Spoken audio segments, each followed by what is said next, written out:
Assalamualaikum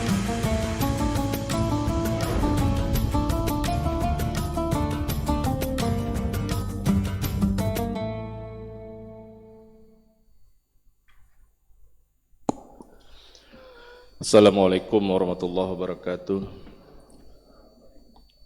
Hamdan syukran lillah, salatan wa salaman ala rasulillah wa ala alihi wa sahbihi wa mawalah. Asyhadu an la ilaha illallah wahdahu la syarikalah wa asyhadu anna Muhammadan abduhu wa rasuluh.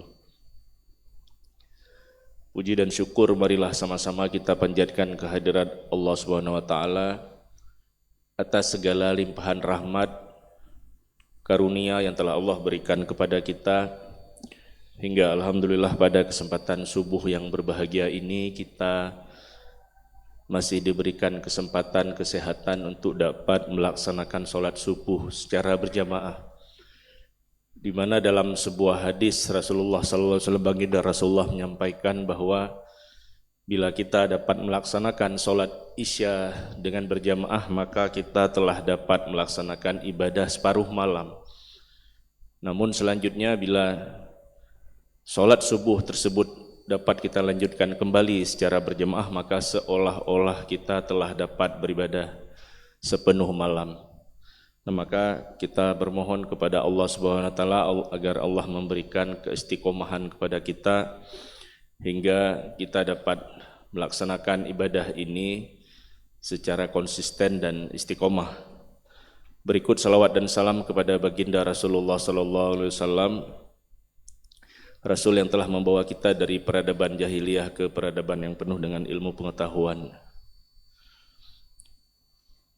Bapak Ibu sidang jamaah salat subuh yang dirahmati Allah, pada kesempatan pagi hari ini izinkan beberapa saat kita saling mengingatkan, menyampaikan perihal tentang keagamaan dan coba kita kaitkan dengan masalah kesehatan Bapak Ibu.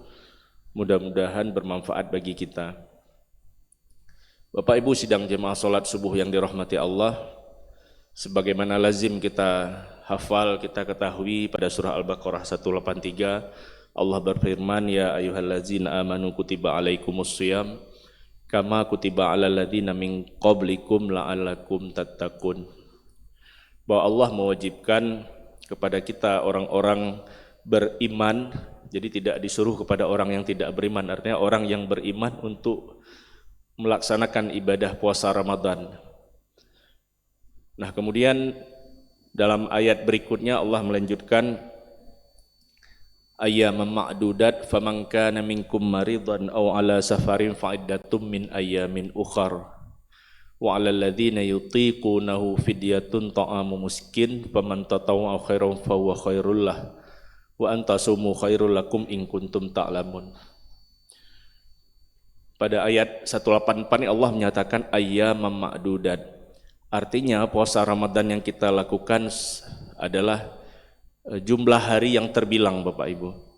Maksudnya di sini adalah Allah telah menetapkan bahwa puasa Ramadan ini adalah 29-30 hari dalam satu tahun.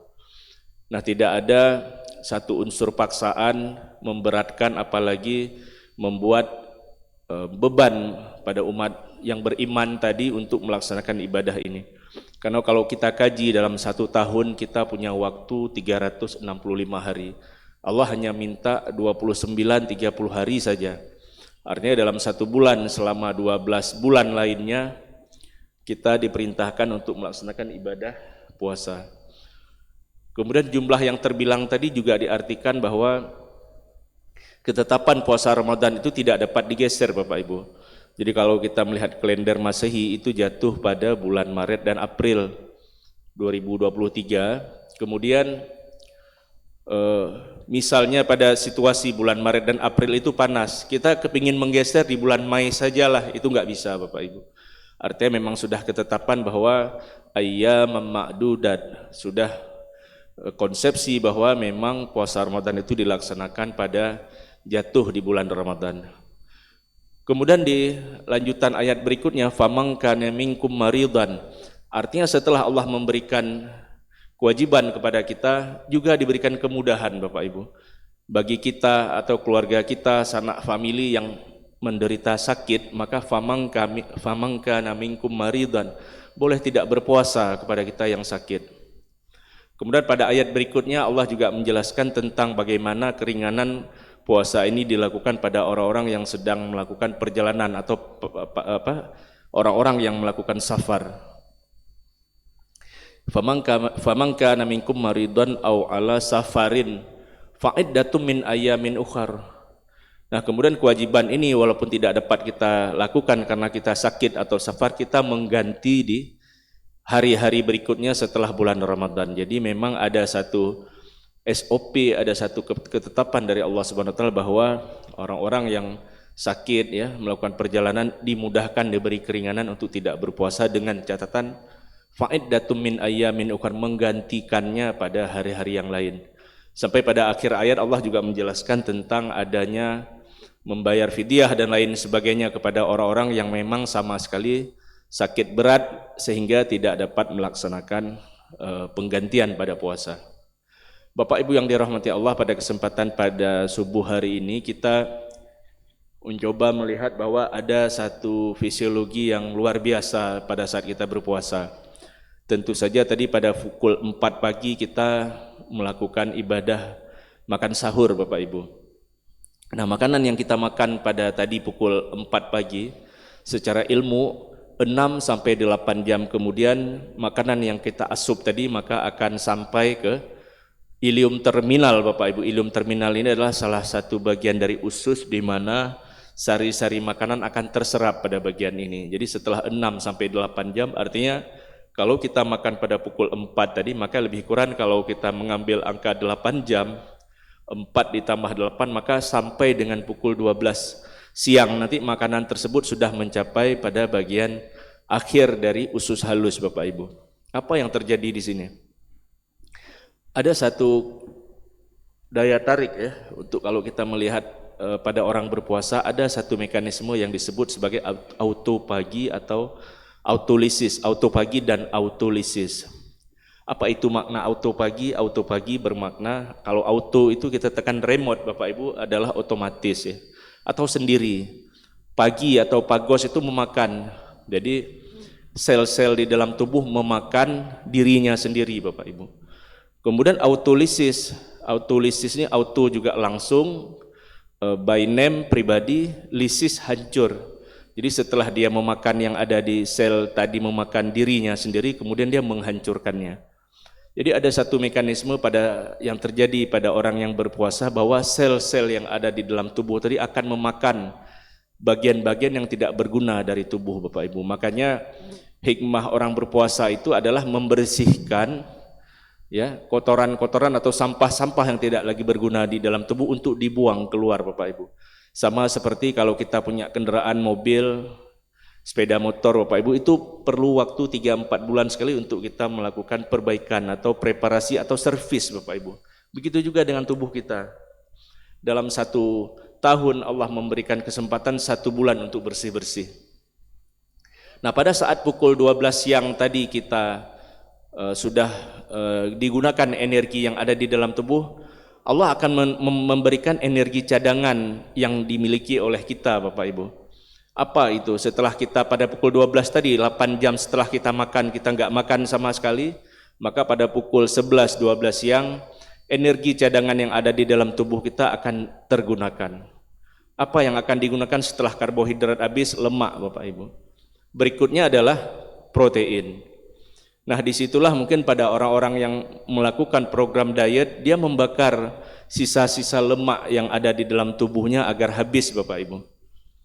Nah, ini menarik sekali bahwa proses autopagi yang saya sebutkan tadi dilanjutkan dengan autolisis. Makanya pada pukul 12 siang Bapak Ibu kita melihat di fenomena pada tubuh kita masing-masing, kita mulai ngantuk, kita mulai lemas. Kalau kita menuju ke masjid, kita akan mengambil posisi di pojok Bapak Ibu untuk sekedar istirahat ya, golek-golek mungkin atau bersandar di dinding karena memang sisa-sisa makanan yang ada di tubuh kita mulai tergunakan. Nah, itu nampak bahwa ada satu proses autolisis yang sudah terjadi di tubuh kita. Hal ini akan terjadi sampai dengan 13-14 jam, artinya sampai dengan pukul 18 lewat pada sore hari sampai dengan kita berbuka puasa.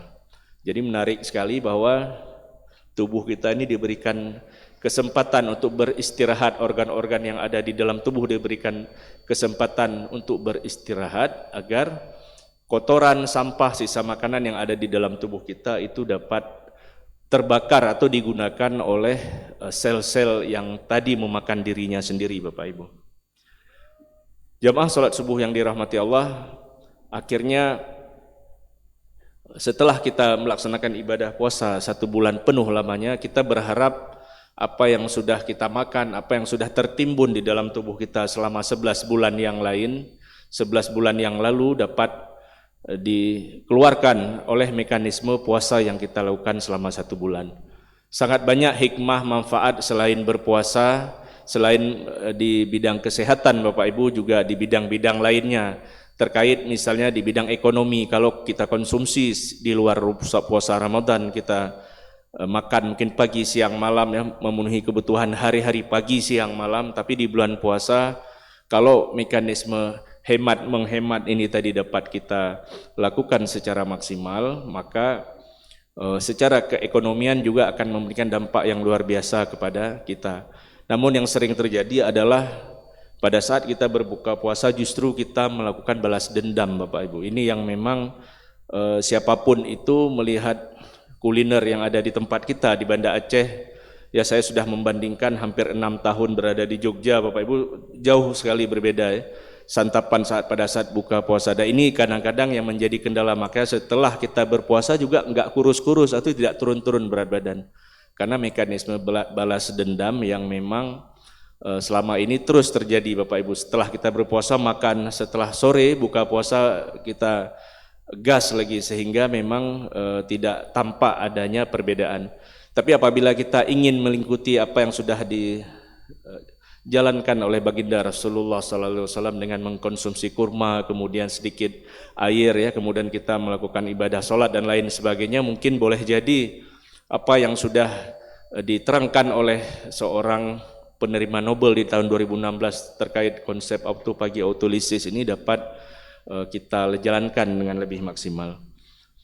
Jamaah salat subuh yang dirahmati Allah, kami rasa pada kesempatan subuh hari ini yang dapat kami sampaikan, mudah-mudahan dapat bermanfaat ya, dapat saling mengingatkan bagi kita semua, dan ini juga nanti bisa dilihat-lihat ya di media sosial ya, YouTube dan lain sebagainya. Banyak orang yang menjelaskan teori-teori autophagy autolysis ini karena memang sangat ada kaitan erat pada sel orang-orang yang melakukan ibadah puasa. Demikian yang dapat kami sampaikan. Atas perhatiannya kami ucapkan banyak terima kasih.